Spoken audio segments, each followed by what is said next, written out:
دعا کی طرف. اس دعا کا آغاز ہم نے سابقہ حلقے سے کیا تھا.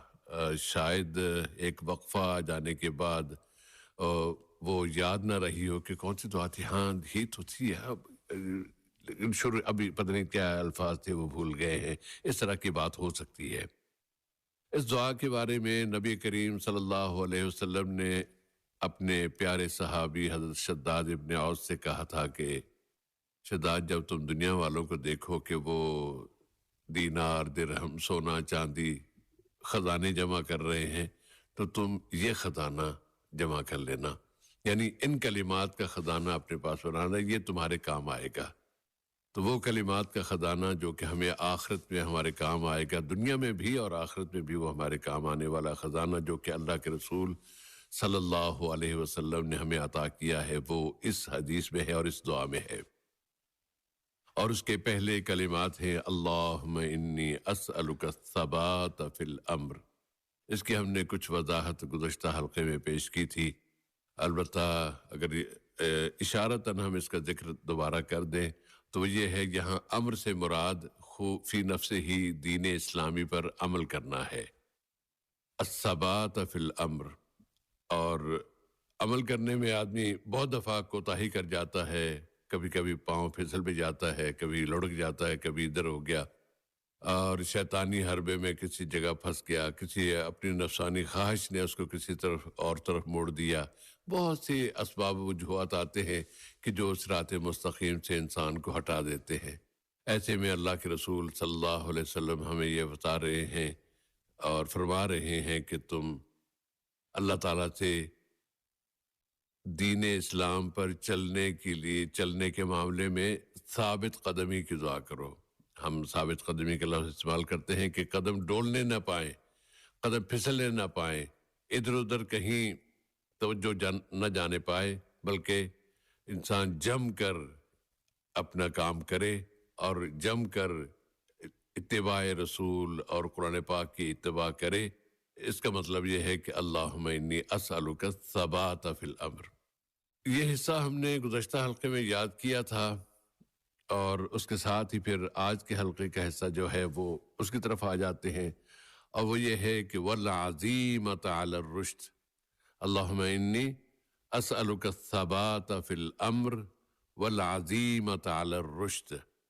اس میں رشد سے مراد یوں کہیے کہ یہ جو جتنی بھی منفی چیزیں ہیں نا, گمراہی ہے, کفر ہے, الحاد ہے, جتنے بھی وہ کام جو جہنم کی طرف لے جانے والے ہیں, ان کے بالکل اپوزٹ راستی, رشد و ہدایت کا لفظ ہم استعمال کرتے ہیں اردو میں بھی, اور سیدھا راستہ, اسلام کا راستہ, دین کا راستہ, اس پر والعزیمۃ علی الرشد, اس پر عزیمت کی دعا مانگی. عزیمت کیا چیز ہوتی ہے؟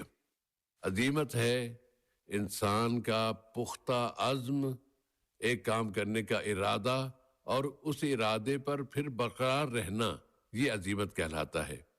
انسان کہتا ہے کہ چلیے میں نماز میں کبھی کوتاہی نہیں کروں گا, اور ایک دفعہ نماز ٹائم پہ پڑھ لی, پھر دوسرے اچھا ابھی پڑھ لیتے, ابھی اچھا دیکھتے نا, بس یہ تھوڑا سا کام کر لوں پھر دیکھ. یہ جو انسان اس میں ایک غفلت کا کہہ لے یا اچھا ہاں کر لیتے ہیں, تھوڑا ٹائم دے دیتا ہے, تو یہ یعنی عزیمت سے ہٹ کر کام ہے, عزیمت سے ہٹ جانا ہے. عزیمت کیا ہے کہ انسان مسلسل ایک ایسے جذبے کے ساتھ کام کرتا رہے کہ جس میں کوئی جھول نہ آئے, کوئی کمی نہ آنے پائے, بلکہ وہ اتنا بھرپور ارادہ ہو, اتنا پختہ ارادہ ہو, اتنا طاقتور اور مضبوط ارادہ ہو کہ جب بھی نیکی کا کام کرنے کا وقت آئے تو وہ کہے کہ ہاں نہیں, مجھے پیچھے نہیں ہٹنا, مجھے کوئی اور چیز میرے اس کام میں رکاوٹ نہیں بنے گی. تو اتنے پختہ عزم اور ارادے کے ساتھ اللہ کے رسول ہم سے فرما رہے ہیں کہ تم اللہ سے دعا کرو والعزیمۃ علی الرشد, نیک کام کرنے کا ارادہ اور پھر نیک کام کرتے رہنے کی استطاعت, توفیق, یہ دونوں اس ایک لفظ میں شامل ہیں, اس لفظ عزیمت میں. تو ان دونوں الفاظ کو ہم یاد کر لیتے ہیں. اللہم انی اسألک الثبات فی الامر والعزیمۃ علی الرشد. اور اس کے بعد والا حصہ پھر ہم انشاءاللہ اگلے حلقے میں لے لیں تاکہ ہمیں مشکل نہ ہو. اور محترم مولانا عبدالباسط العمری صاحب، مولانا اگر آج کے حلقے کے حوالے سے یا آج کی دعا کے اس حصے کے حوالے سے آپ کچھ مزید رہنمائی فرمائیں تو ہمیں خوشی ہوگی. السلام علیکم ورحمۃ اللہ وبرکاتہ. علیکم السلام ورحمۃ اللہ وبرکاتہ. الحمد للہ رب العالمین والصلاة والسلام علی عبدہ ورسولہ نبینا محمد وعلی آلہ واصحابہ اجمعین، اما بعد. بسم اللہ الرحمن الرحیم. جس سے بھائی بہت ہی سنہرے الفاظ پر مشتمل یہ دعا آپ نے ماشاءاللہ سب کے سامنے سنائی ہے، اور ہمیں انشاءاللہ تیقن ہے کہ یہ دعا جو ہے صرف ہمارے جو سامعین بھائی بہن انسانی نہیں بلکہ جو جن ہیں وہ بھی سن رہے ہوں گے، مرد و خواتین. تو اس پر یہ سن کر عمل کر کے امید ہے کہ انشاءاللہ سب جو ہے استفادہ کریں. اور ہمیں وہ حدیث یاد آتی ہے صحیح مسلم میں جو حضرت ابو مسعود انصاری سے، کہ اگر کوئی شخص کسی کی رہنمائی کرتا ہے، بھلائی بتاتا ہے، بھلی بات کی طرف رہنمائی کرتا ہے، تو جب تک لوگ اس پہ عمل کرتے رہیں گے تو عمل کرنے والوں کو ثواب ملے گا اور بتانے والوں کو ثواب ملے گا اور کسی کے ثواب میں کمی نہیں آئے گی. لیکن جو عمل کرنے والے ہیں ان کے عمل کے برابر جو ہے بتانے والوں کو برابر ثواب کا سلسلہ جاری رہے گا. تو یہ بہت بڑی بات. اور العزیمۃ علی الرشد سے بھائی اس میں بہت بڑی اہم بات یہ ہے کہ رشد جو آپ نے بات بتائی کہ یعنی سیدھے راستے سے ہٹ کر جتنی بھی غلطیاں، گمراہیاں، کوتاہیاں، ان سب کا یہ مخالف لفظ ہے. رشد کا لفظ جو ہے اس کے اوپر عزیمت یعنی مضبوط دل کے ساتھ انسان کا ثابت قدم رہنا اور اس میں دلچسپی آنا اور اس سے جو ہے بیزار نہ ہونا، اس سے متنفر نہ ہونا اور اس سے ہٹانے والے اسباب جو ہے وہ پیش نہ آنا، ان تمام چیزوں کی دعا اللہ تعالیٰ کے دربار میں ایک بندہ مسلمان مرد یا خاتون کریں تو پھر اللہ تعالیٰ کی طرف سے اس پر جو ہے مدد مل جائے تو یہ بہت بڑی توفیق کی بات ہوتی ہے کہ انسان جو ہے نیک اعمال پہ ثابت قدم رہ سکتا ہے انشاءاللہ. اور یہ جو ثابت قدمی انسان کی ساری زندگی جب یہ اس کا سلسلہ جاری رہے گا تو پھر یہ اس کے لیے دنیا و آخرت میں یہ چیز کارآمد ہو سکتی ہے. یہ صاحب بھائی بإذن اللہ تعالی. جزاکم اللہ خیراً. اور اب دو ایک سوالات ہیں جو گزشتہ حلقے میں بچ گئے تھے، ان کے جوابات نہیں آئے تھے. پہلا دو سوال ہے عبدالماجد صاحب کی طرف سے. عبدالماجد صاحب کا پہلا سوال یہ تھا کہ سورہ نمل میں جو واقعہ آیا ہے کہ سلیمان علیہ السلام نے بلقیس کے تخت کی بات کی تھی کہ وہ اسے کون ہے جو اسے لا سکتا ہے. جن نے کہا کہ میں لے کے آتا ہوں. ایک شخص نے کہا جس کے پاس علم تھا، کتاب کا علم تھا. تو اللہ تعالیٰ نے فرمایا کہ قرآن پاک میں اس طرح بیان فرمایا کہ وہ شخص اس نے کہا کہ میں پلک جھپکنے سے پہلے تو میں وہ تمہارے سامنے لے آؤں گا، اور پھر وہ تخت ان کے سامنے آ گیا. تو کچھ لوگ کہتے ہیں کہ یہ جو شخص تھا جس کے پاس یہ علم تھا، اللہ تعالیٰ نے جس سے یہ علم عطا فرمایا تھا، وہ حضرت خضر علیہ السلام تھے. کیا یہ بات صحیح ہے؟ جس صاحب اس کے بارے میں یہ بات جو آپ نے پیش کی صاحب بھائی، بلکہ موصوف نے جو سوال کیا تو اس کا جو حصہ ہے قرآن مجید سورۃ النمل آیات 38 اور 39 اور 40 میں مذکور ہے کہ قال یا ایھا الملأ ایکم یاتینی بعرشها قبل ان یاتونی مسلمین، کہ بلقیس اور اس کے درباری اور اس کے ملک کے لوگ جو ہیں مسلمان ہو کر اللہ کی بات مانتے ہوئے، سلیمان علیہ السلام کی تابعداری کرتے ہوئے یمن سے نکل کر فلسطین میں سلیمان علیہ السلام کے دربار میں حاضر ہونے سے پہلے اس کا تخت کون لے کر آئے گا. تو عفریت نے کہا، جو جنات میں سے ایک تھا، کہ وہ یعنی سلیمان علیہ السلام جو ہے ان کا جو دربار کا وقت ہے وہ ختم ہونے سے پہلے حاضر کرے گا. لیکن وہ شخص جس کے پاس کتاب کا علم تھا اس نے کہا کہ پلک جھپکنے سے پہلے بلقیس کا شاہی تخت جو ہے آپ کی خدمت میں حاضر ہو جائے گا. تو ویسے ہی اس نے کیا. تو بے شک سے بھائی اس کے بارے میں علماء نے کئی باتیں پیش کی ہیں. الذی عنده علم من الکتاب، تو ایک قول یہ ہے کہ اس سے مراد خود سلیمان علیہ السلام ہیں. ایک قول ہے کہ وہ جبریل علیہ السلام تھے. لیکن خضر یا خضر علیہ السلام، ان کا نام تو جو ہے پتہ نہیں، کسی بھی مفسر نے ان کا نام ذکر نہیں کیا کہ وہ خضر یا خضر تھے. یعنی کسی بھی تفسیر میں اس بات کا ذکر ہمیں نہیں ملتا ہے. لیکن جو اکثر مفسرین، چاہے وہ امام ابن جریر ہوں، امام طبری ہوں یا پھر امام ابن کثیر ہوں، اکثر مفسرین یہاں تک ابن تیمیہ رحمہ اللہ ان تمام کی تحقیق یہ ہے کہ وہ جو دوسرا شخص تھا وہ جن نہیں تھا بلکہ وہ انسان تھا۔ دوسری بات یہ ہے کہ وہ سلیمان علیہ السلام کے دربار کا ایک نیک شخص تھا، نیک مسلم مومن تھا اور اللہ تعالیٰ کا پسندیدہ بندہ تھا، اور اس کے پاس اللہ تعالیٰ نے ایسے علم سے نوازا کہ ایسے یعنی اللہ تعالیٰ کے ایسے ناموں سے نوازا، بلکہ اسم اعظم اس کو سکھایا گیا، جس کی وجہ سے جب وہ شخص جو ہے جب بھی اس اسم اعظم کا نام لے کر یعنی اللہ کا نام لے کر جو اسم اعظم ہے اس کا استعمال کر کے دعا مانگتا تو وہ دعا جلد قبول ہو جایا کرتی تھی۔ تو اس نے جو ہے اس اسم اعظم کا استعمال کر کے اللہ تعالیٰ سے دعا مانگی کہ جو حکم سلیمان علیہ السلام کی طرف سے دیا جا رہا ہے وہ پورا ہونے کے لیے اس کی مدد کی جائے۔ تو جب اس نے اللہ کے دربار میں دعا کی تو اللہ تعالیٰ نے فرشتوں کے ذریعے اس کی مدد کی۔ ایسا نہیں کہ وہ شخص گیا اور لے کے آیا، بلکہ وہ شخص اتنا طاقتور تھا کہ وہ لے کے آ گیا، ایسا نہیں ہے، بلکہ اس نے اللہ تعالیٰ کے دربار میں دعا کی، اللہ تعالیٰ نے دعا کو قبول کیا اور فرشتوں کو بھیجا اس دعا کو قبول کرتے ہوئے۔ پھر وہ فرشتے جو ہے اللہ تعالیٰ کے حکم سے فلسطین میں یعنی یمن میں پہنچتے ہیں، اور یمن سے جو ہے شاہی تخت لے کر فلسطین میں لے کے حاضر ہو جاتے ہیں۔ تو اس طرح جو ہے وہ شاہی تخت جو ہے سلیمان علیہ السلام کے سامنے حاضر ہو جاتا ہے۔ تو صاحب بھائی یہاں پر دو چیزیں ہیں کہ وہ جو شخص جس کے پاس علم تھا اس کے بارے میں بعض علماء نے بلکہ بعض مفسرین نے اس کا نام بتایا، آصف بن برخیا اس کا نام بتایا ہے، لیکن چونکہ نام کی اہمیت نہیں ہے بلکہ اس کے کارنامے کی اہمیت ہے، تو اسی لیے اللہ تعالیٰ نے صرف الذی عنده علم من الکتاب، وہ شخص جس کے پاس کتاب کا علم تھا، اس طرح اللہ تعالیٰ نے واضح طور پر نام کا ذکر نہیں کیا بلکہ اس کی شخصیت کا اظہار کیا۔ اور الکتاب سے مراد کیا ہے؟ اس میں بعض علماء نے بتایا صاحب بھائی کہ اس سے مراد جو ہے توریت و زبور ہیں، دو کتابیں ہیں، یا پھر بعد نے کہا کہ لوح محفوظ کا علم ہے، بعد نے کہا کہ نہیں بلکہ سلیمان علیہ السلام کو جو الگ سے کتاب دی گئی تو وہ کتاب مراد ہے، بلکہ بعض علماء نے کہا کہ اس سے مراد جو ہے اللہ تعالیٰ کی طرف سے مخصوص علم جو دیا گیا دعا مانگنے کا، اور ایسی دعا جس کے ذریعے کرامت حاصل ہوتی تھی، تو یہ ان کے لیے وہ صاحب کے لیے کرامت تھی، اسی لیے ورنہ اتنا بڑا کارنامہ جو ایک یعنی پلک جھپکنے کے اندر جو ہے تقریباً 1500 کلومیٹر کا جو فاصلہ ہے، اتنے فاصلے سے جو اتنا وزندار جو ہے شاہی تخت کا آ جانا، تو آج کل کے دور میں صاحب آج کل کا جو ہیلی کاپٹر ہے یا پلین ہے، راکٹ بھی اتنی جلدی یہ کام نہیں کر سکتا، تو پھر اتنی تیزی سے کام پورا ہونا یہ اللہ تعالیٰ کی قدرت کا معاملہ ہے۔ اللہ نے فرشتوں کو حکم دیا، فرشتوں نے کام مکمل کیا، تو یہاں پر دونوں باتیں سامنے آ گئی۔ لیکن صاحب یہاں پر جس نقطے کو اللہ تعالیٰ ابھار کے پیش کرنا چاہ رہا ہے وہ ہے صاحب بھائی کہ جب عرش آ گیا تو کیا ہوا؟ تو سلیمان علیہ السلام نے یہ نہیں کہا کہ دیکھو میرا حکم چلتا ہے، میری حکومت چلتی ہے، میری تابعداری ہوتی ہے، بلکہ یہ کہا ذا من فضل ربی، ایک مسلمان مرد و خاتون کے لیے، ہر مسلمان مرد و خاتون کے لیے ایک تعلیم و ترغیب ہے کہ من فضل ربی، انسان کتنا بھی قابل ہو، کتنی بھی اس کے پاس خوبیاں ہوں، قابلیتیں ہوں، اللہ تعالیٰ کا شکر ادا کریں۔ اور یہ کہتے ہیں کہ اللہ تعالیٰ دیکھنا چاہتا ہے کہ میں جو ہے اللہ کا شکر ادا کروں یا پھر ناشکری کروں۔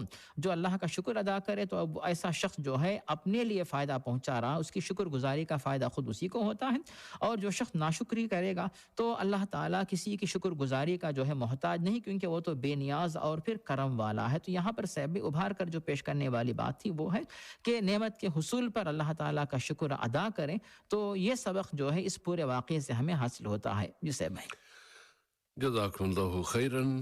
اور قرآن کے اسلوب کے مطابق اور پھر نبی کریم صلی اللہ علیہ وسلم کے جو آپ نے طریقہ استعمال یا اختیار فرمایا اس میں بھی جزیات میں نہیں گئے بلکہ اصل موضوع اصل بات کی طرف آئے، اور وہ یہی کہ اللہ نے جو چاہا وہ کیا اور وہ کر دکھایا۔ اسی طرف ہمیں توجہ دینی چاہیے، نہ کہ کون تھا، کیا نام تھا، آصف تھا یا خضر تھا یا فلاں تھا۔ اور چونکہ مولانا آپ نے دونوں مرتبہ خضر اور پھر ساتھ میں خضر کہا تو اس سے لگتا ہے کہ آپ کا اشارہ اس طرف تھا کہ عام طور پر ہمارے معاشرے میں اس سے جو خضر کہا جاتا ہے تو کہیں یہ نہ کہیں کہ اچھا جی آپ کو یہ بھی نہیں پتا کہ وہ تلفظ خضر ہوتا ہے، خضر نہیں ہوتا۔ اس طرف آپ توجہ دلانا چاہ رہے تھے۔ اصل میں نے صرف خضر کا لفظ اس لیے استعمال کیا کہ ہمارے استاد امام یوسف القرضاوی صاحب نے توجہ دلائی تھی کہ یہ لفظ ہوتا ہی خاضر ہے، ہمارے ہاں اس کو خضر کہہ دیا جاتا ہے، تو استاد کا مجھے قول یاد آ گیا تو میں نے اس پر عمل کیا اور صرف خضر کہا. ہمیں بھی کوشش کرنی چاہیے کہ اردو زبان میں بھی ہم خضر ہی کہیں، کیونکہ ان کا اصل نام تھا ہی خضر. جس سے اصل میں دراصل جو خضر ہے اس کا عام طور سے اسم نہیں بنتا ہے. جیسے فعل کے وزن پہ مصدر، کسی بھی فعل کا مصدر عربی زبان میں بنتا ہے، وہ کسی کا اسم اکثر جو ہے وہ نہیں ہوتا ہے. تو اس اعتبار سے جو ہے خضر فریح کے وزن پر جو ہے یہ ایک صفت مشبہ کا صیغہ ہے، اور یہ رنگ کے اوپر دلالت کرتا ہے کہ سبز رنگ والا، تو خضر ہی صحیح ہے. لیکن امت میں خضر کے نام سے جو ہے یعنی مشہور لفظ ہوا، لیکن وہ تلفظ صحیح نہیں ہے. بعض لوگوں کے نام خضر رکھے ہوئے صاحب جی تو خضر رکھتے ہیں، خضر یا خضر دونوں الفاظ، بلکہ شاید بعض علماء نے اس کا بھی ذکر کیا ہو، لیکن زیادہ جو آپ نے فرمایا کہ دکتور نے جو بات پیش کی کہ خضر کا جو تلفظ جو ہے وہ زیادہ صحیح ہے. جی صاحب بھائی. جزاکم اللہ خیراً.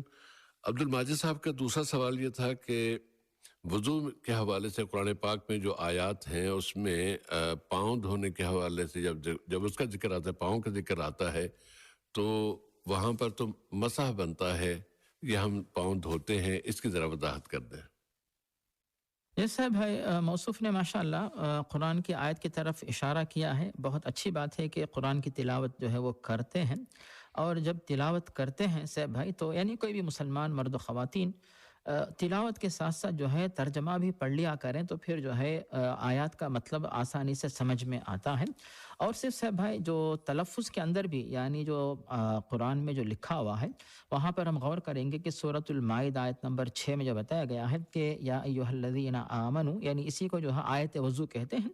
تو ساری امت اسی کو بنیاد بنا کر جو ہے وضو کو فرض مانتی ہے، اور اس پر اجماع ہے، سارے مسلمانوں کا اس پر اجماع اور اتفاق ہے کہ وہ ہے یا ایھا الذین آمنوا اذا قمتم الی الصلاۃ، جب تم نماز کے لیے چلو تو فاغسلوا وجوہکم وایدیکم الی المرافق، کہ اپنے چہروں کو دھو لو اور اپنے دونوں ہاتھوں کو کوہنیوں تک دھو لو. وامسحوا برؤوسکم، اپنے سروں کا مسح کر لو. تو رؤوسی سین پر سے بھائی جو کہ راس کی جمع رؤوس ہے، تو سین پر جو ہے یہ کسرہ ہے جسے ہم اردو میں زیر کہتے ہیں. رؤوسکم، اپنے سروں کا مسح کر لو.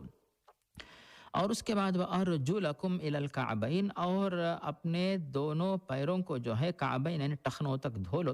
تو یہاں پر جو ہے صاحب بھائی جو شروع میں دھونے کا جو ذکر آیا ہے فَاغْسِلُوا وُجُوهَكُمْ، یہ جو ہے نصب یعنی اس پہ زبر آیا ہے فتح. وَأَيْدِيَكُمْ، یہاں پر بھی جو ہے نصب یا فتح ہے یعنی جسے ہم زبر کہتے ہیں. اور ارجلکم کے اندر بھی جو ہے نصب فتح اور زبر آیا ہے، یہ جو ہے مفعول بہ بنتا ہے. تو اس معنی میں جو ہے یہ جو ارجلکم کا جو عطف ہے وہ وجوہکم اور ایدیکم کے اوپر ہوتا ہے، اور رؤوسکم کے اوپر نہیں ہوتا، کیونکہ اس کے اوپر بھی ارجلا لام کے اوپر زبر ہے. اس معنی میں جو ہے ارجلکم دونوں پیروں کا دھونا، اس کو جو ہے علماء نے فرض بتایا ہے، کیونکہ قرآن شریف کے اندر صاف طور پر بتا دیا گیا کہ دونوں پیروں کا دھونا یہ وضو کے اندر فرض ہے. اب یہ تو ہو گئی صاحب بھائی بات قرآن آیت کی روشنی میں. اب اس کے بعد پیارے نبی صلی اللہ علیہ وسلم نے اس آیت کی تفسیر کی. عملاً آپ نے جب تفسیر کو پیش کیا یعنی عملاً اس کا نمونہ پیش کیا، تو ہمارے سامنے جو ہے کئی دلائل ملتے ہیں. ان میں سے ایک آسان دلیل جو ہے وہ ہے بخاری اور مسلم میں حضرت عثمان رضی اللہ تعالیٰ عنہ سے.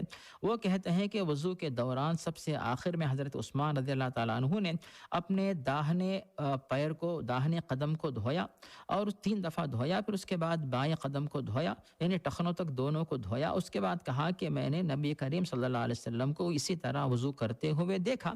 تو پیارے نبی نے جو ہے اس طرح وضو مکمل کیا.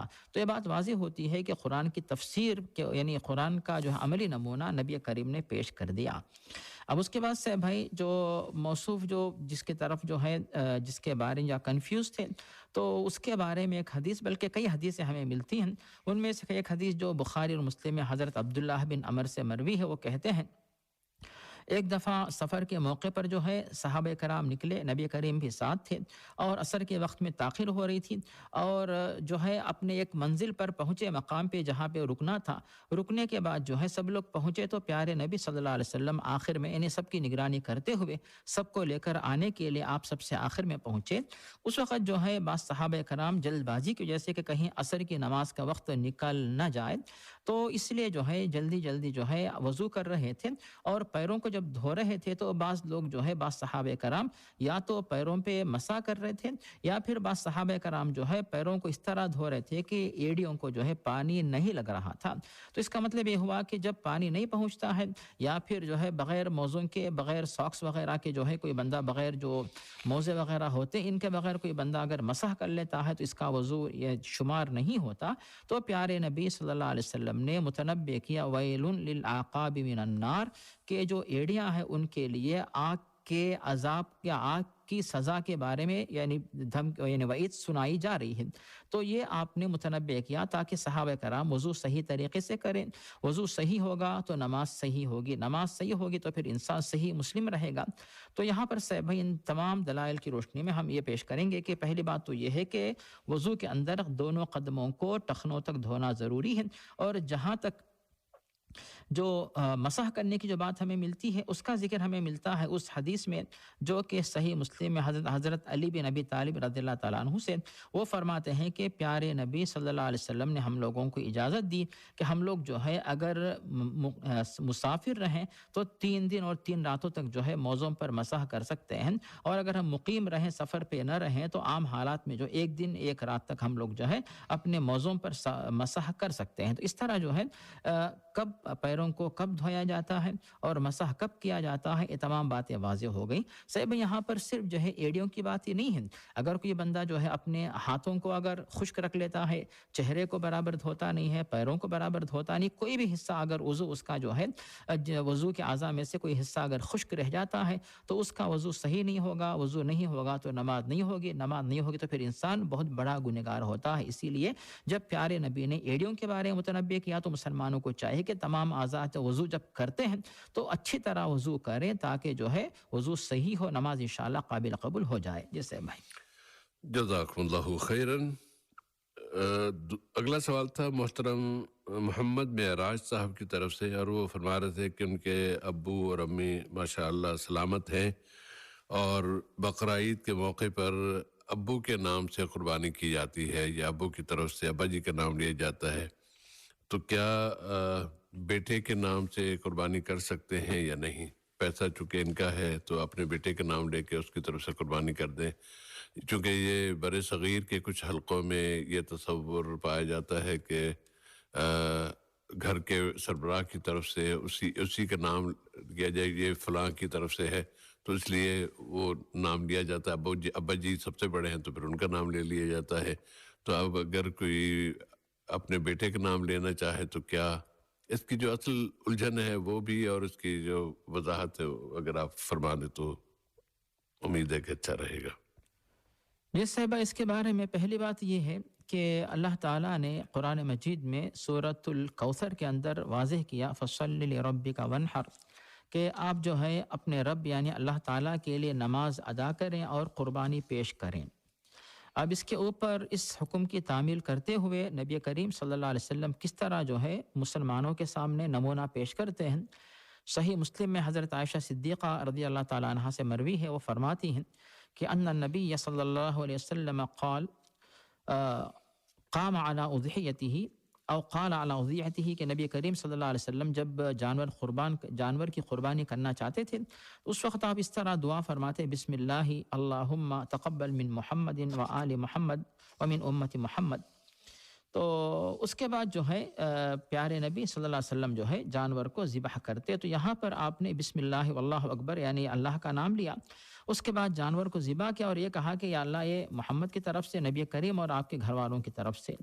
تو جو گھر کا سرپرست جو ہوتا ہے صاحب بھائی، وہ جو ہے قربانی کرتا ہے، اور اس کے بعد گھر کے اندر جتنے افراد ہیں سب کو اس کے ثواب میں جو ہے یعنی اللہ کی طرف سے شریک کیا جاتا ہے۔ اب یہاں پر جو اس کی بھی دلیل ہمیں ملتی ہے ترمذی میں حضرت ابو ایوب انصاری سے، وہ فرماتے ہیں کہ کان الرجل یضحی بالشاۃ عن نفسہ وعن اہل بیتہ، کہ نبی کریم کے دور میں ہر ایک شخص جو ہے اپنی طرف سے ایک جانور کی قربانی کرتا، اپنی طرف سے بھی اور اپنے تمام گھر والوں کی طرف سے۔ تو اس کے بارے میں علماء کی تحقیق یہ ہے کہ گھر کا جو سرپرست ہوتا ہے، جو کمانے والا ہوتا ہے، تو وہ جب قربانی کرتا ہے تو جتنے لوگوں کی وہ نیت کرے، تو خود وہ اپنی طرف سے اپنی وائف، اپنے بچے، بیٹے بیٹیاں، اور اس کے تحت اس کے اخراجات کے تحت جتنے لوگوں کا گزارا ہوتا ہے، والدین، بھائی بہن، ان سب کی طرف سے جو ہے، بلکہ ان سے زیادہ جتنے لوگوں کو بھی وہ شامل کرنا چاہے اپنی نیت میں، سب کو جو ہے برابر قربانی کا ثواب ملے گا۔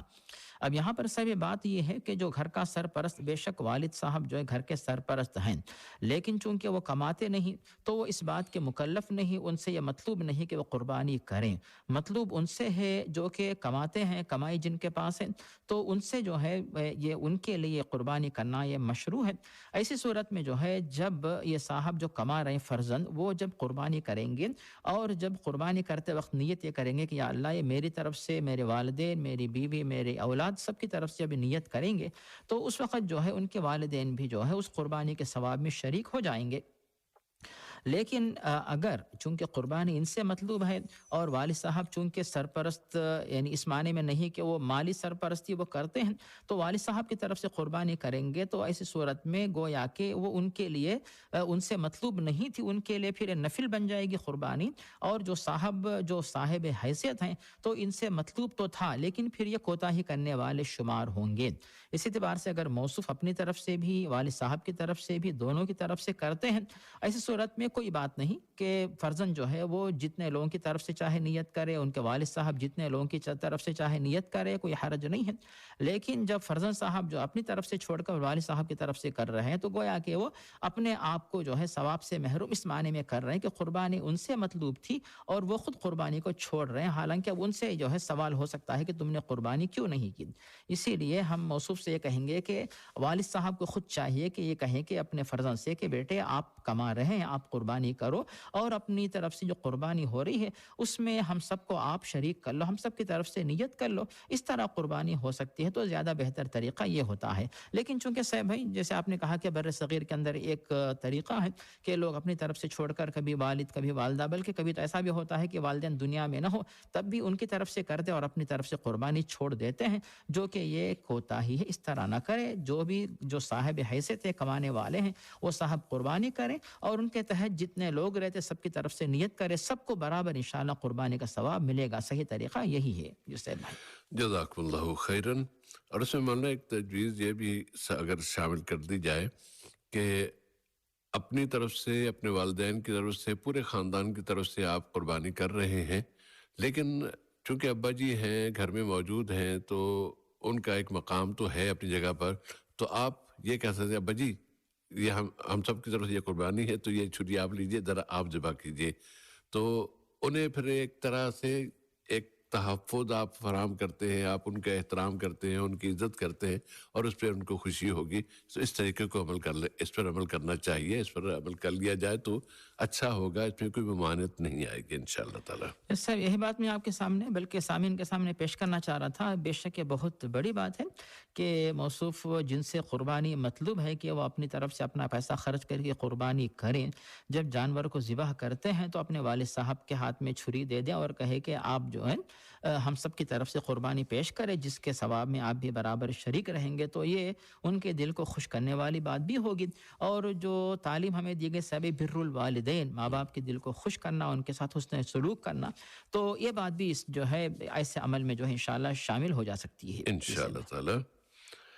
اب آتے ہیں ایس ایم ایس کے سوالوں کی طرف، اور 44 نمبر سے سوال ہے کہ اپنے فیملی نیم یا پھر اپنے ٹرائب پر پراؤڈ فیل کرنا یا فیل ہونا، اور دوسروں کو بولنا کہ ہم ایسے خاندان سے ہیں اور آپ کا سٹیٹس کیا ہے، اس طرح کی باتیں کرنا، کیا یہ عمل صحیح ہے؟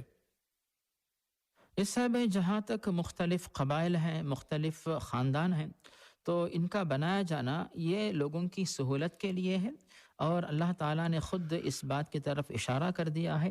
سورۃ الحجرات آیت نمبر 13 میں اس طرح واضح کیا گیا کہ یا ایھا الناس انا خلقناکم من ذکر و انثی وجعلناکم شعوبا وقبائل لتعارفوا ان اکرمکم عند اللہ اتقاکم ان اللہ علیم خبیر۔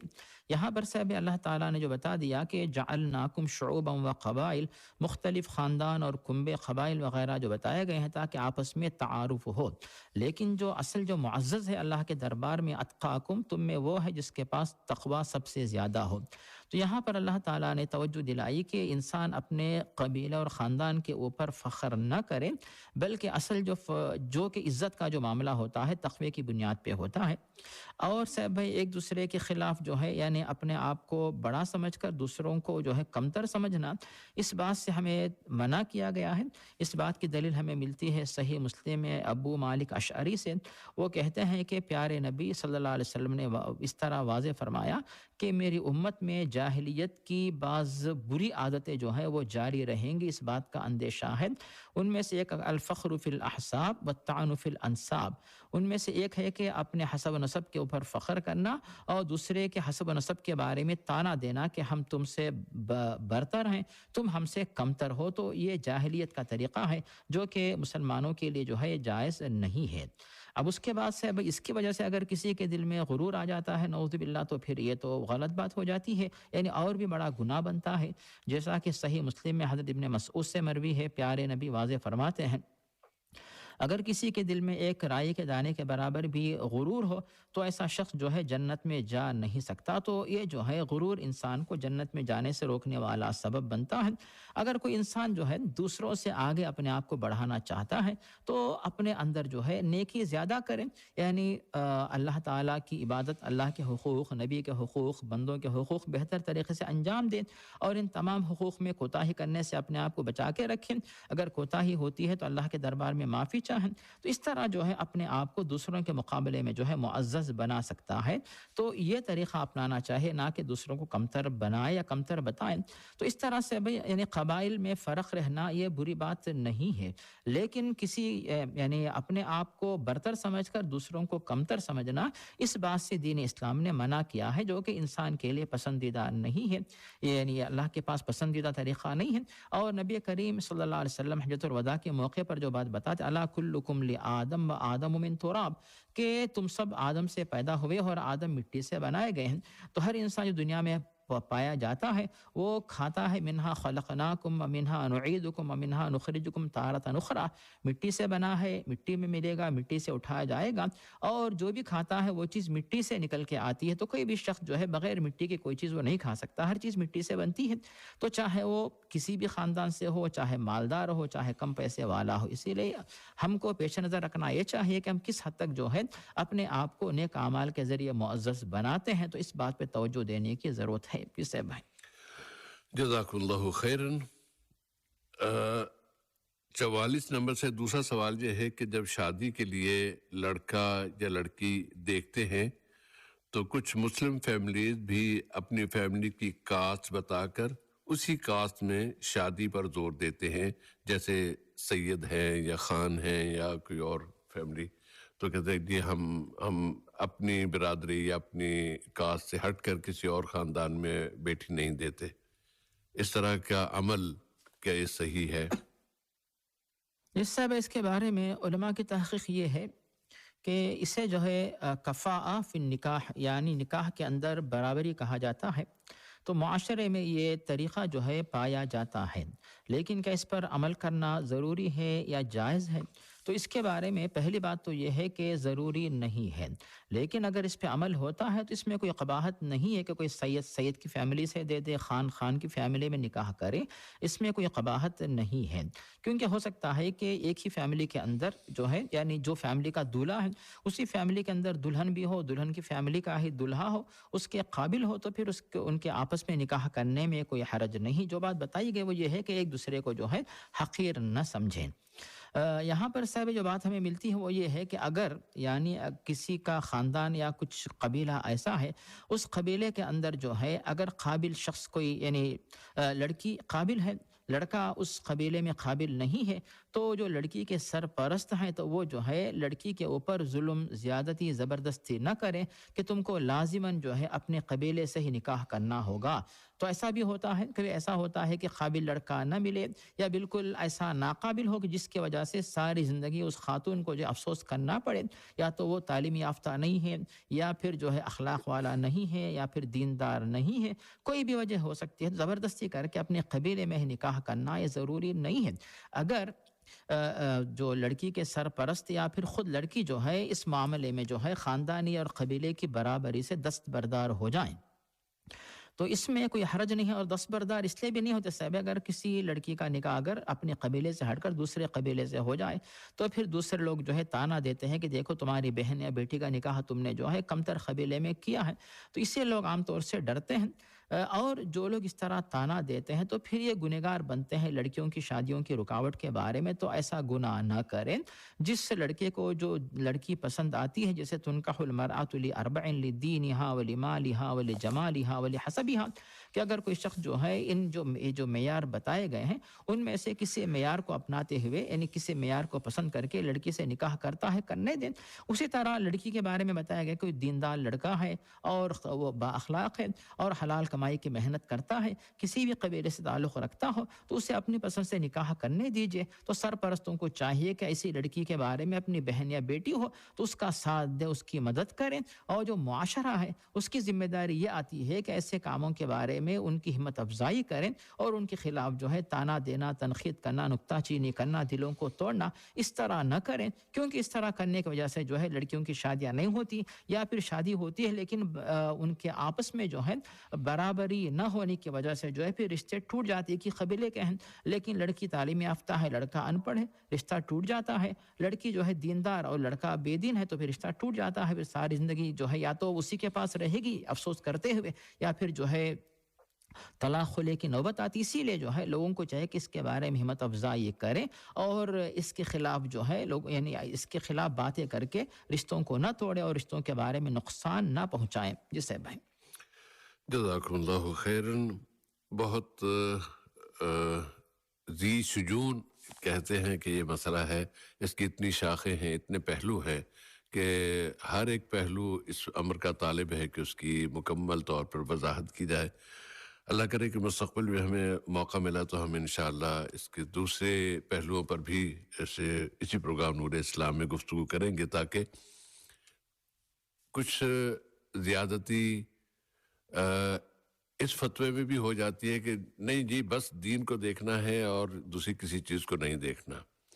نبی کریم صلی اللہ علیہ وسلم کا یہ فرمان ہرگز نہیں تھا کہ بس دین کو دیکھنا ہے. اب دیکھ لیا مولوی صاحب ہیں، بہت اچھی نمازیں پڑھتے ہیں، لمبی داڑھی رکھی ہوئی ہے، ٹخنوں تک وہ جو بھی صوب ہے یہ دھوتی ہے، لیکن دوسری ایسی نقائص ہے، ایسی خامیاں پائی جاتی ہیں کہ دکھ ہوتا ہے کہ یہ تو کچھ بھی نہیں، یعنی یہ تو ایک عام جاہل انسان بھی نہیں کرتا جو یہ مولوی صاحب کر رہے ہیں. تو ایسے مولوی صاحب سے دوری رہنا چاہیے. اس کی بیٹی نہیں دینی چاہیے. اس کا اگر بظاہری جو دین ہے وہ اس قابل نہیں ہے کہ اس کو بنیاد بنا کے ہم کہیں کہ بیٹی اس کے بعد. اسی طرح آج کل کے دور میں آپ دیکھتے ہیں بہت سے فیملیز دوسرے ملکوں میں آباد ہیں، اور اس میں ایک خاص مدت گزرنے کے بعد جب ان کی بیٹیاں بڑی ہو جاتی ہیں، ان کی شادی کا معاملہ آتا ہے، پھر اپنے ملکوں کی طرف جاتے ہیں اور وہاں ان کو جس ماحول میں بیٹی کی پرورش ہوئی ہوتی ہے وہ وہاں پر سیٹ نہیں ہو پاتی. تو کفو والا مسئلہ جس کی ابتدا مولانا نے کی تھی، اس میں یہ کفو آتا نہیں ہے، بنتا نہیں ہے کہ کہاں ایک گھر میں کئی ایسی چل رہے تھے، اس فضا میں پلنے والی بیٹی کو آپ گاؤں میں لے جائیں اور کہیں کہ آپ نے یہاں جھاڑو بھی دینی ہے، آپ نے یہاں کپڑے بھی دھونے ہیں، اور اسی کیا وہ نہر پہ جا کے آپ نے یہ کام کرنا ہے. تو اس طرح کے اس ماحول میں وہ پلی نہیں ہے، تو یہ اس ماحول کے لیے کفر نہیں ہے. اس لیے اس کو وہاں پر جا کے زبردستی اس کی شادی وہاں پر نہیں ہونی چاہیے، نہیں کرنی چاہیے. وہ شادی نہیں پنپتی، اور وہ سوائے اس کے کہ آپ ظلم کریں گے، ظلم کے علاوہ اس کے کچھ نہیں. اس طرح کے بہت سارے پہلو ہیں جو دیکھنے چاہیے. اور اسی میں پھر یہ بھی آتا ہے کہ آپ نے ٹرائب اپنی، ضروری نہیں کہ ہر قبیلے کا ہی آپ اس میں شادی کریں تو وہ قبیلہ والا ہونے کی بنا پر وہ اچھا ہوگا، نہیں. قبیلے کے اپنے افراد ہیں، وہ اپنے رشتہ دار بھی ہوتے ہیں، قریب بھی ہوتے ہیں، لیکن وہ ان کے آپس میں نہیں بنتی اور وہ خراب ہو جاتے، رشتے خراب ہو جاتے. تو اصل چیز تو یہ ہے کہ رشتہ برقرار رہے، رشتہ گھر بیٹی اپنے گھر کی ہو اور گھر جو ہے وہ سلامت رہے، نہ یہ کہ آئے دن لڑائیاں ہوتی رہیں. اس سے بچنے کے لیے جتنے بھی راستے اختیار کیے جا سکتے ہیں وہ ضرور کیے جانے چاہیے. جیسا بھی واقعی بڑی سنہری جو ہے باتیں تھیں جن کی طرف آپ نے توجہ دلائی، جو ہے ایسا طریقہ اپنائیں کہ لڑکا اور لڑکی اس طرح، یعنی لڑکے والوں کو لڑکی پسندیدہ، لڑکی والوں کو لڑکا پسندیدہ ہو، اور اصل جو مقصد ہو کہ اس میں رشتہ جو ہے وہ برقرار رہے جیسا کہ اللہ تعالیٰ پسند کرتا ہے، جیسا کہ نبی کریم نے اس کے بارے میں ترغیب دی ہے. جی صاحب بھائی. جزاکم اللہ خیرن. اگلا سوال ہے مولانا، کیا بسم اللہ سورہ فاتحہ کا حصہ ہے؟ اگر ہے تو کیا ہم بسم اللہ زور سے کہیں جیسے باقی آیات پڑھتے ہیں، یا آواز کے بغیر؟ اس سے اس کے بارے میں جو بسم اللہ الرحمن الرحیم جو قرآن مجید میں تقریباً کم از کم 114 بار، بلکہ مکمل 114 دفعہ جو ہے اس کا ذکر آیا ہے، تو اس کے بارے میں علماء کے مختلف اقوال ہیں، اور اس کے بارے میں بھی مختلف دلائل جو ہے علماء پیش کرتے ہیں. پہلی بات تو یہ سب ہے کہ بسم اللہ الرحمن الرحیم یہ ایک واقعی ایک مقدس کلمہ ہے، مقدس آیت ہے، بابرکت الفاظ اس میں پائے جاتے ہیں، اور یہ اس امت کی ایک بہت بڑی فضیلت ہے کہ اللہ تعالیٰ نے اس امت کو ایسی بہت بڑی بابرکت آیت سے نوازا ہے، اور اس کے بغیر کوئی بھی مسلمان کو یہ کام نہیں کرتا ہے. تو اب یہ جو ہے بسم اللہ الرحمن الرحیم سے بھائی یہ قرآن کی آیت ہے سورۃ النمل کے اندر آیت نمبر 30 میں. جیسے بھی کچھ پہلے سلیمان علیہ السلام کا جو واقعہ پیش کیا گیا، تو وہاں پر سلیمان علیہ السلام نے جب اپنا خط بلقیس کے پاس بھیجا، اس میں لکھا بسم اللہ الرحمن الرحیم، پھر اس کے بعد خط کا مضمون انہوں نے لکھا. یہ ہوگی صاحب بھائی پہلی بات. اب اس کے بعد جو قرآن مجید میں ماشاءاللہ 114 جو صورتیں ہیں، تو ہر ایک صورت سے پہلے جو ہے بسم اللہ الرحمن الرحیم یہ آیت لکھی ہے. تو اب کیا یہ ہر صورت کا حصہ ہے، یا پھر جو ہے صرف ایک آیت ہے جو ہر صورت کے پہلے بار بار دہرائی گئی ہے؟ اس میں علماء کے مختلف اقوال پائے جاتے ہیں، لیکن اکثر علماء کا اس بات پر اجماع ہے کہ بسم اللہ الرحمن الرحیم یہ قرآن کی آیت ہے. اور دوسری بات یہ ہے کہ نبی کریم صلی اللہ علیہ وسلم کو اللہ کی طرف سے جبریل علیہ السلام آ کر بتلاتے تھے کہ اب یہاں پر جو ہے یہ صورت ختم ہوئی، اب دوسری صورت یہاں پہ شروع ہوتی ہے، تو بسم اللہ الرحمن الرحیم پڑھ کر دوسری صورت جو ہے وہ پڑھایا کرتے، سنایا کرتے تھے. اور پھر پیارے نبی بھی صحابہ کرام کو اسی طرح بسم اللہ الرحمن الرحیم پڑھ کر جو ہے صورتوں کے اندر فرق بتاتے تھے کہ اب ایک صورت ختم ہوئی، اب یہ دوسری صورت اس کا آغاز یہاں سے ہو رہا ہے. اس معنی میں سے بھائی بسم اللہ الرحمن الرحیم قرآن کی ایک آیت ہے. اب اس کے بعد پھر علماء یہ بتاتے ہیں کہ کیا ہر صورت سے پہلے ہر ایک کی آیت ہے، یا پھر جو ہے آیت تو ہے لیکن یہ ہر ایک صورت کا حصہ یہ بسم اللہ نہیں ہے. اس میں علماء کے مختلف اقوال پائے جاتے ہیں.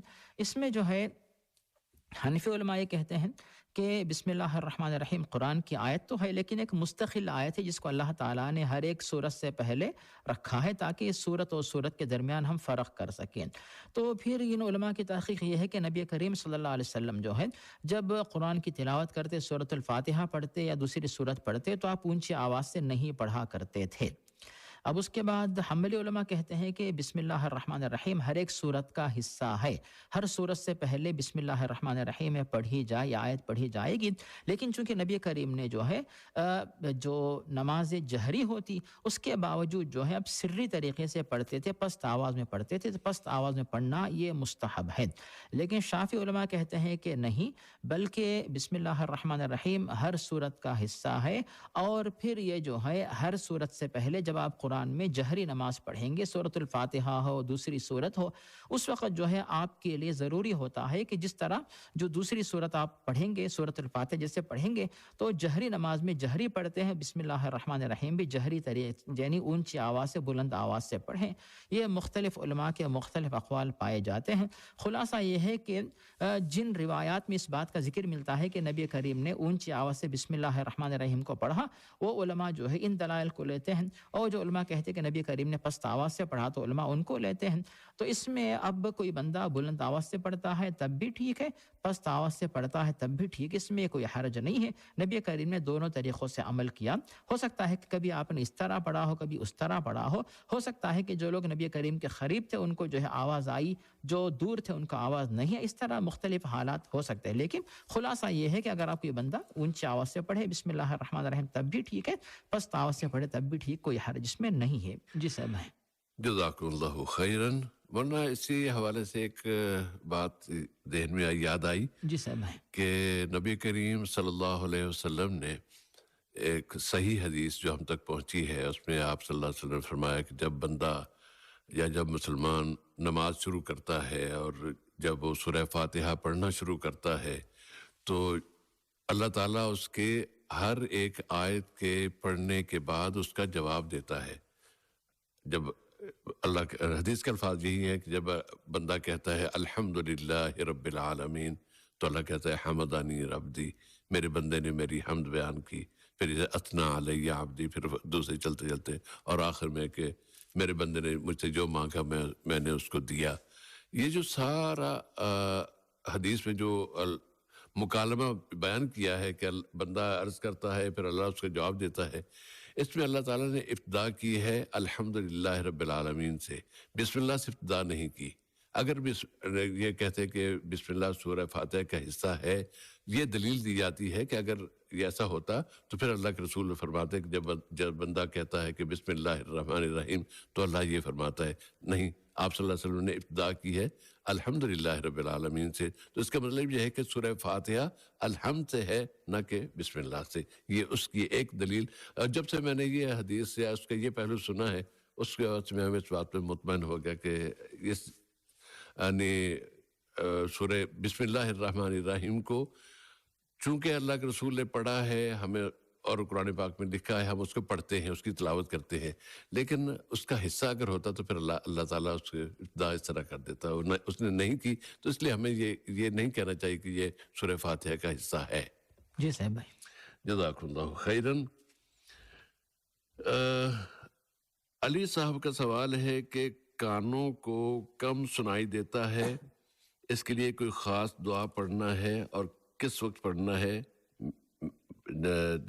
برائے مہربانی جواب ارسال فرما دیں. ارسال تو ہم نہیں عرض کرتے ہیں اور ریڈیو کے پروگرام میں ہی پیش کر دیتے ہیں, تو ورنہ سماعت کے مسئلے کو. جی صاحب بھائی, بے شک یہ بات اہم ہے اور اس کے بارے میں کئی دلائل جو ملتے ہیں ہمیں. تو سورۃ النحل آیت 78 کے اندر اللہ تعالیٰ نے واضح کیا کہ واللہ اخرجکم من بطون امہاتکم لا تعلمون شیئا, کہ اللہ تعالیٰ نے ہی تم سب کو اپنی اپنی ماؤں کے پیٹ سے جو ہے تو تخلیق کر کے پیدا فرمایا ہے. اس وقت تمہارے پاس کچھ بھی علم نہیں تھا. اس کے بعد وَجَعَلَ لَكُمُ السَّمْعَ وَالْأَبْصَارَ وَالْأَفْئِدَةَ لَعَلَّكُمْ تَشْكُرُونَ, اور اللہ تعالیٰ نے تمہارے لیے کان اور بصارت اور آنکھیں اور دل ان سب کو بھی پیدا کیا تاکہ تم اللہ تعالیٰ کے شکر گزار بنو. تو یہاں پر سے بھائی بے شک اللہ تعالیٰ نے کانوں کو اللہ کی طرف سے ایک نعمت کے طور پر پیش کیا کہ اس نعمت سے استفادہ کرو اور اس نعمت پر اللہ تعالیٰ کا شکر ادا کرو. اور شکر اس وقت زیادہ انسان ادا کرتا ہے جب ایسے لوگ بھی دنیا میں پائے جاتے ہیں جن کے پاس جو ہے قوت, جو سننے کی طاقت کمزور ہو چکی ہے مثال کے طور پہ, یا پھر ختم ہو چکی ہے. تو ایسی صورت میں جن کے پاس یہ طاقت ابھی تک موجود ہے تو وہ جو ہے اللہ تعالیٰ کے کتنے بھی شکر گزار بنے تو پھر وہ کم ہے. اب اس کے بعد سے بھائی یہاں پر ایک یہ بات ہونے کے بعد ہم موصوف کے سامنے یہ بھی پیش کریں گے. صحیح مسلم میں حضرت جابر سے مروی ہے, پیارے نبی واضح فرماتے ہیں کہ لِكُلِّ دَاءٍ دَوَاءٌ, ہر ایک بیماری کا علاج ہوتا ہے. اب اس کے بعد فَإِذَا أُصِيبَ دَوَاءُ الدَّاءِ بَرَأَ بِإِذْنِ اللَّهِ, تو اگر بیماری کا صحیح علاج اگر پیش کیا جائے, صحیح علاج اس کو دیا جائے, ہو سکتا ہے کہ انشاءاللہ بیماری دور ہو کر صحت مندی حاصل ہو جائے. تو موصوف سے ہم بے شک کہیں گے کہ دعا بھی کریں اور دوا اور علاج بھی کرواتے رہیں تاکہ جو ہے جو شکایت موصوف پیش کر رہے ہیں وہ شکایت جو ہے دور ہو جائے. اب اس کے بعد سے بھائی جو جہاں تک کانوں کی اور دوسرے جو اعضاء ہیں ان کی صحت مندی کے بارے میں ہمیں جو دلیل ملتی ہے, دعا جو نبی کریم فرماتے ہیں وہ جو ہے مسند احمد اور ابو داود وغیرہ میں وارد ہے. پیارے نبی صلی اللہ علیہ وسلم اس طرح جو ہے دعا فرماتے ہیں اللہم عافنی فی بدنی. شاید یہ دعا سے بھی آپ نے اس سے پہلے سنائی ہے اس میں نور اسلام کے کسی حلقے میں جو ہے. مجھے یاد ہے کہ آپ نے اس دعا کو سامعین کے سامنے پیش کیا، سامعین نے یاد بھی کیا ہے اس کو، کیونکہ آپ نے کئی دفعہ انشاءاللہ. دہرا کے جو ہے تاکید کی ہے، اور اس میں بہت ہی قیمتی باتیں، کتنی قیمتی باتیں دیکھیے کہ اللہم عافنی فی بدنی، اللہم عافنی فی سمعی، اللہم عافنی فی بصری، لا الہ الا انت. تو اس طرح جو ہے نبی کریم جو ہے واضح فرماتے یا اللہ تو مجھے میرے جسم کے اندر عافیت عطا فرما، میرے جو قوت سماعت کے اندر جو ہے اس میں عافیت عطا فرما، اور میری جو نظر ہے، نظر و بصر دیکھنے کی طاقت، اس میں جو ہے قوت عافیت عطا فرما. تو یہاں پر کانوں کی جو ہے سلامتی کے بارے میں، اور جو سننے کی جو طاقت ہے اس کی عافیت و سلامتی کے بارے میں اللہ کے دربار میں دعا مانگی جا رہی ہے.